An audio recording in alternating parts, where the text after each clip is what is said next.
Jack had always been an aspiring actor who was always on the lookout for a great role to be cast in, but never got any. When the chance of joining a show that had a transgender character came up, he saw it as his big shot, but there was one condition. The director insisted on an experimental approach to method acting.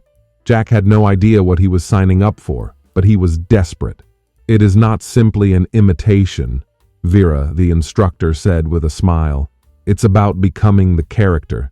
To be successful, you have to embody her, inhale her, pulsate with her, and synapse with her.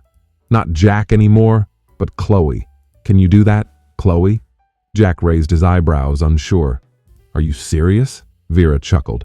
"Trust the process. It's revolutionary. It's transformative." Jack nodded nervously.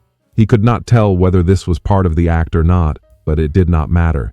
He was going to go through with it. Sitting in front of the mirror, he started practicing his lines, trying to imagine himself as Chloe, but nothing could have prepared him for the experience. The physical changes were not very noticeable at the beginning.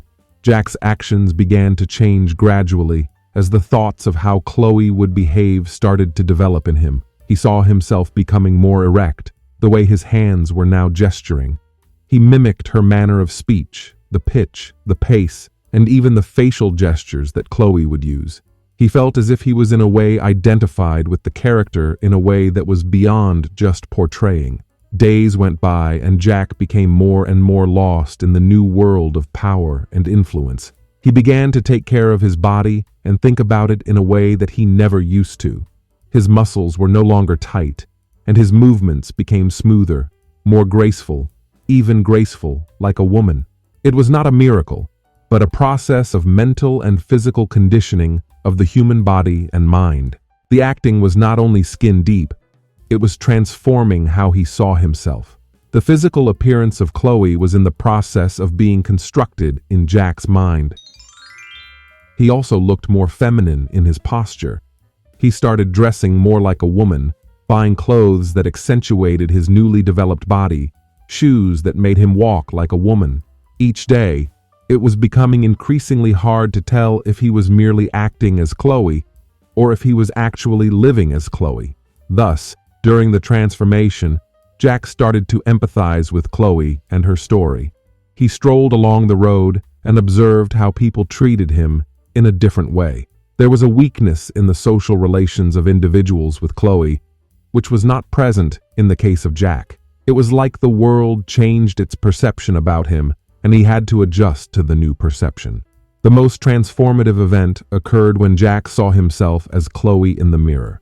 The longer he stayed in this part, the less Jack realized that he was an individual with his own life and identity. He was not acting as Chloe, he was Chloe. It was a mental, emotional, and physical shift. He had become her in every way, and that was why he had to experience the struggles and joys of being a woman. One day, Jack saw the reflection of Chloe in the mirror. It was no longer a man in drag, but a woman who was being true to herself. It was not magic at all. It was simply the method acting that was used during the movie. It was not just his body, his voice, his mannerisms. Everything had changed because he had allowed it. This made Vera smile when she saw what had happened to him. "You did it," she remarked. "You didn't just perform like Chloe. You became her." Chloe smiled back, and for the first time in her life, she felt at ease with herself. "I think I did," she muttered in a very low voice. "I think I really did." Thanks for watching. Please don't forget to subscribe.